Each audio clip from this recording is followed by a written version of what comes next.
Yeah, I just got out of the shower and I'm letting my hair hang to dry.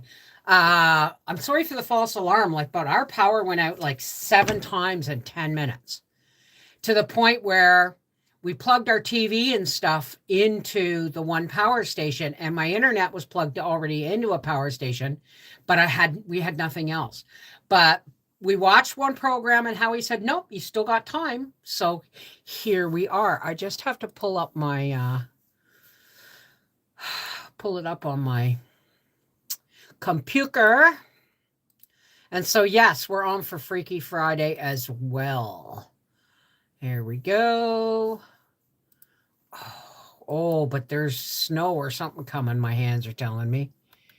All right, here we are. Charlie, voisin, a sauté par la fenêtre. Your ads are wasted on me. I do not speak Francais.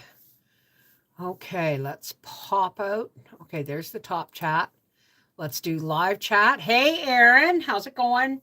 Hey, aloha, weed bee. All right. Things will settle down a little more, I'm hoping, after November. After November, I always comb my bangs out of the way. After November, things will, I'll get work towards the Christmas season and stuff like that. So, all right, little man. Oh, wait, I have to save this to Little Men Live. There we go. There we go. All right, Little Men Live, Chapter 13, Goldilocks. All right, let me just tilt this just a little bit there. Okay. Hey, Paletta. How's it going, sweetheart? Oh, I'm glad you're doing great, Aaron. Okay. This jar here to lean against it so I don't accidentally hit the keyboard. Chapter 13 of Little Men Live by Louisa May Alcott, Goldilocks. After the last excitement, peace descended upon Plumfield and reigned unbroken for several weeks. For the elder boys felt that the loss of Nan and Rob lay at their door, and all became so paternal in their care that they were rather wearying, while the little ones listened to Nan's recital of her perils so many times that they regarded being lost as the greatest of ill humanity was their heir to. Okay. That they regarded being lost as the greatest ill humanity was heir to, and hardly dared to put their little noses outside the great gate lest night should suddenly descend upon them and ghostly black cows come looming through the dusk. It's too good to last, said Mrs. Joe. For years of boy culture had taught her that such lulls were usually followed by outbreaks of some sort, and when less wise women would have thought that the boys had become confirmed saints, she prepared herself for a sudden eruption of the domestic volcano. One cause of this welcome calm was a visit from little Bess, whose parents lent her for a week while they went away with Grandpa Lawrence, who was poorly. The boys regarded Goldilocks as a mixture of child, angel, and fairy, for she was a lovely little creature and had the golden hair which she inherited from her blonde mamma enveloped her like a shining veil, behind which she smiled upon her worshippers when gracious and hid herself when offended. Her father would not have it cut, and it hung below her waist, so soft and fine and bright that Demi insisted that it was silk spun from a cocoon. Everyone praised the little princess, but it did not seem to do her harm, only to teach her that her presence brought sunshine. Her smiles made answering smiles on other faces, and her baby griefs filled every heart with the tenderest sympathy. Unconsciously, she did her young subjects more good than many a real sovereign, for her rule was very gentle, and her power was felt rather than seen. Her natural refinement made her dainty in all things, and had a good effect upon the careless lads about her. She would let no one touch her roughly or with unclean hands, and more soap was used during her visits than any other time, because the boys considered it the highest honor to be allowed to carry her highness, and the deepest disgrace to be repulsed with the disdainful command, Do away, dirty boy. Loud voices displeased her, and quarreling frightened her, so gentler tones came into the boyish voices as they addressed her, and squabbles were promptly suppressed in her presence by lookers-on. If the principals could not restrain themselves. And squabbles were promptly suppressed in her presence by lookers-on if the principals could not restrain themselves. She liked to be waited on, and the biggest boys did her little errands without a murmur, while the small lads were her devoted slaves in all things. They begged to be allowed to draw her carriage, bear her berry basket, or pass her plate at table. No service was too humble. And Tommy and Ned came to blows before they could decide which one would have the honor of blacking her little boots. Nan was especially benefited by a week of the society of the little well-bred lady, though such a very small one, for Bess would look at her with a mixture of wonder and alarm in her great blue eyes when the hoydens screamed and romped, and she shrunk away from her as if she thought her some sort of wild animal. Warm-hearted Nan felt this very much. She said at first, "Pooh, I don't care," but she did care, and was so hurt when Bess said, "I love my cousin Bess 'cause she is twiet." And she shook poor Daisy till her teeth chattered in her head, and then fled to the barn to cry dismally. In that general refuge for perturbed spirits, she found comfort and good counsel from some source or another. Perhaps the swallows from their mud-built nests overhead twittered her a little lecture on the beauty of gentleness. However that might have been, she came out quite subdued and carefully searched the orchard for a certain kind of early apple that Bess liked because it was sweet and small and rosy. Armed with this peace offering, she approached the little princess and humbly presented it. To her great joy, it was graciously accepted, and when Daisy gave Nan a forgiving kiss, Bess did likewise, as if she felt that she had been too severe and desired to apologize. After this, they played pleasantly together.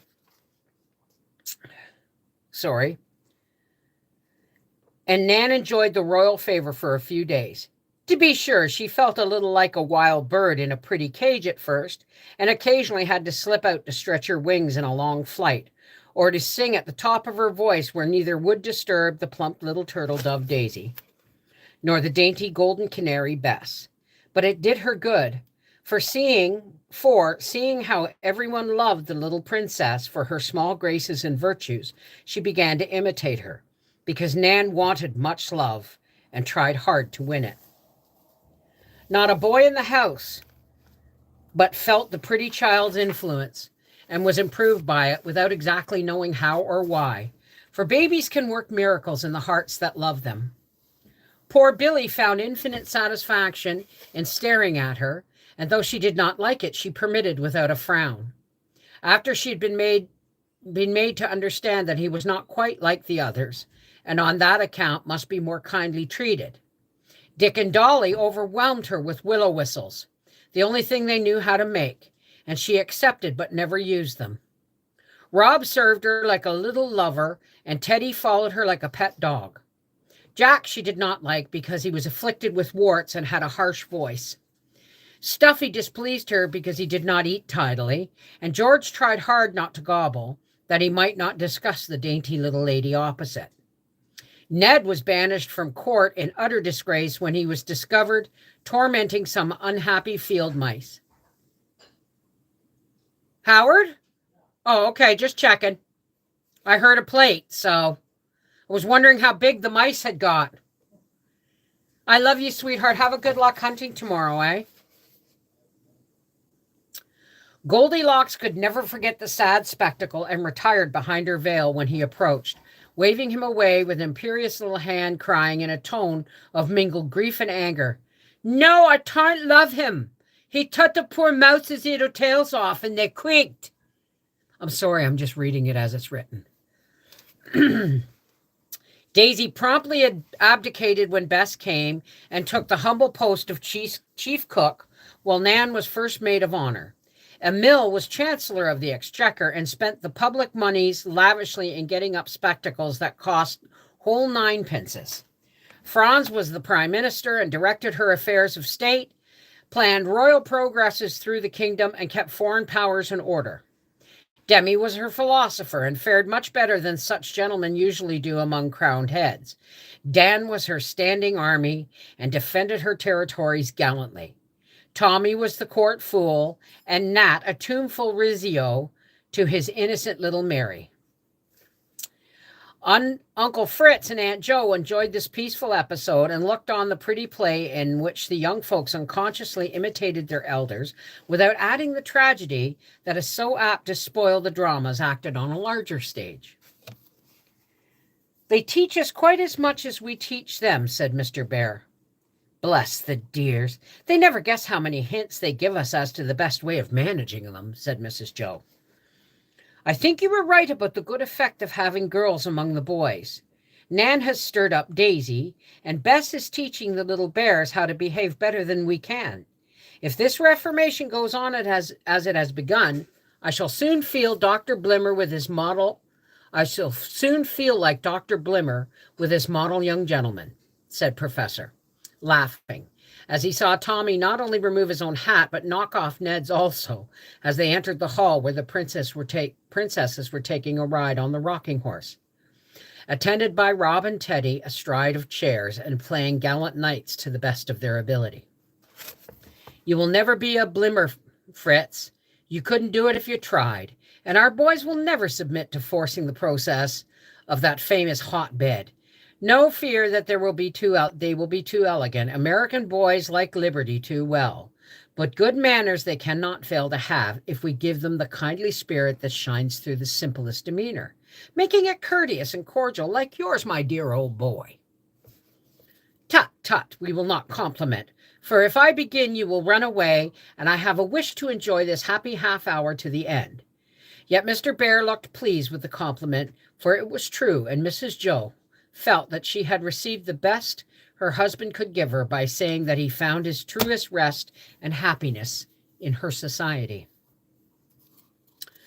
"To return to the children, I have just had another proof of Goldilocks' good influence," said Mrs. Jo, drawing her chair nearer the sofa, where the professor lay resting after a long day's work in his various gardens.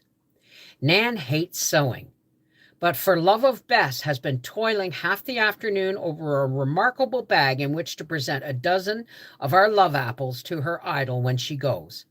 I praised her for it, and she said in her quick way, 'I like to sew for other people. It's stupid sewing for myself.' I took the hint and shall give her some little shirts and aprons for Mrs. Carney's children. She is so generous. She will sew her fingers sore for them, and I shall not have to make a task of it. But needlework is not a fashionable accomplishment, my dear." "Sorry for it. My girls shall learn all I can teach them about it. Even if they give us the Latin algebra and half a dozen ologies is considered necessary for girls to muddle their poor brains over a nowadays. Amy means to make Bess an accomplished woman, but the dear's mite of a forefinger has little pricks on it already, and her mother has several specimens of needlework which she values more than the clay bird without a bill that filled Laurie with such pride when Bess made it." "I also have proof of the princess's power," said Mrs. Bear, after he had watched Mr. Bear, after he had watched Mrs. Jo sew on a button with an air of scorn for the whole system of fashionable education. "Jack is so unwilling to be classed with Stuffy and Ned as distasteful to Bess that he came to me a little while ago and asked me to touch his warts with caustic. I have often proposed it, and he never would consent, but now he bore the smart manfully and consoles his present discomfort by hopes of future favor when he can show her fastidious ladyship a smooth hand." Mrs. Bear laughed at the story, and just then Stuffy came in to ask if he might give Goldilocks some of the bonbons his mother had sent him. "She's not allowed to eat sweeties, but if you'd like to give her the pretty box with the pink sugar rose on it, she would like it very much," said Mrs. Jo, unwilling to spoil this unusual piece of self-denial for the fat boy, seldom offered to share his sugar plums. "Won't she eat it? I shouldn't like to make her sick," said Stuffy, eyeing the delicate sweetmeat lovingly, yet putting it on into the box. Oh, no, she won't touch it. If I tell her it is to look at, not to eat, she will keep it for weeks and never think of tasting it. Can you do as much? I should hope so. I'm never so old. I'm ever so much older than she is, cried Stuffy indignantly. Well, suppose we try. Here, put your bonbons in this bag and see how long you can keep them. Let me count 2 hearts. Let me count 2 hearts, 4 red fishes, 3 barley sugar horses, 9 almonds, and a dozen chocolate drops. Do you agree to that? Asked sly Mrs. Joe, popping the sweeties into her little spool bag. Yes, said Stuffy with a sigh, and pocketing the forbidden fruit, he went away to give Bess the present that won a smile from her and permission to escort her round the garden. You would think it would go to this little one's head, eh? Spoilt rotten, you know what I mean? Hey, happy guy!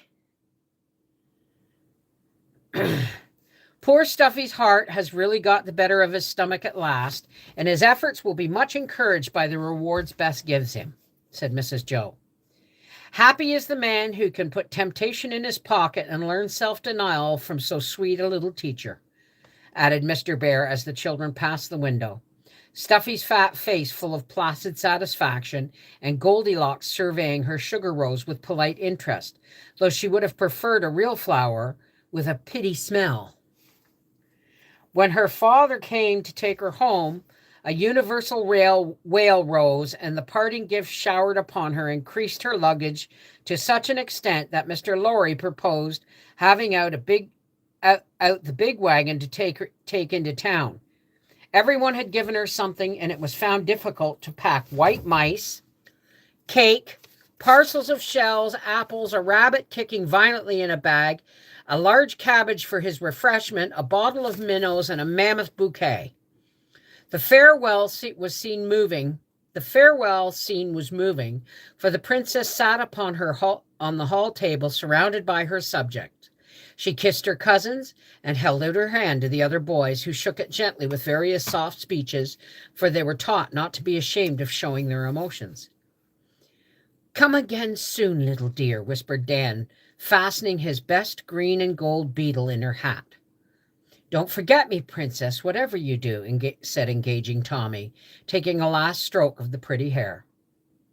I'm coming to your house next week, and then I shall see you, Bess, added Nat, as if he found consolation in the thought. Do shake hands now, cried Jack, offering a smooth paw.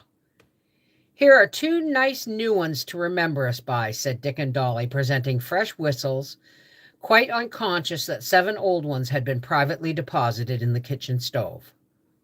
My little precious, I shall work you a bookmark right away, and you must keep it always, said Nan with a warm embrace.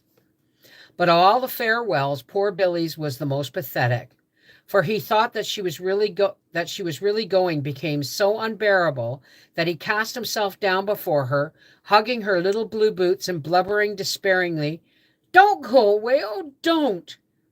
Goldilocks was so touched by this burst of feeling that she leaned over and, lifting the poor lad's head, said in her soft little voice, "Don't cry, poor Billy. I will tiss you and tum again soon." This promise consoled Billy, and he fell back beaming with pride at the unusual honor conferred upon him. Me too, clamored Dick and Dolly, feeling that their devotion deserved some return. The others looked as if they would like to join in the cry, and something in the kind, merry faces about her moved the princess to stretch out her arms and say with reckless condescension, "I will tiss everybody." Like a swarm of bees about a very sweet flower, the affectionate lads surrounded their pretty playmate and kissed her till she looked like a little rose, not roughly, but so enthusiastically that nothing but the crown of her hat was visible for a moment. And then her father rescued her, and she drove away still smiling and waving her hands, while the boys sat on the fence screaming like a flock of guinea fowls. Come back! Come back! Actually, they say buckwheat, buckwheat, till she was out of sight. They all missed her, and each dimly felt that he was better for having known a creature so lovely, delicate, and sweet, for little Bess appealed to the chivalrous instinct in them as something to love, admire, and protect with a tender sort of reverence. Many a man remembers some pretty child who has made a place in his heart and kept her memory alive by the simple magic of her innocence. These little men were just learning to feel this power and to love it for its gentle influence, not ashamed to let the small hand lead them, nor to own their loyalty to womankind, even in the bud. I hope everybody enjoyed chapter 13 of Little Men Live. I have to get ready. I'm going to go, I've got to do my patrons Freaky Friday. And I think I'm going to do it early because I think Howie's getting up to go hunting in the morning and I need an early night because I have tomatoes to do tomorrow. Thanks for joining me. I'll see you again next week. Take care. God bless. See you soon.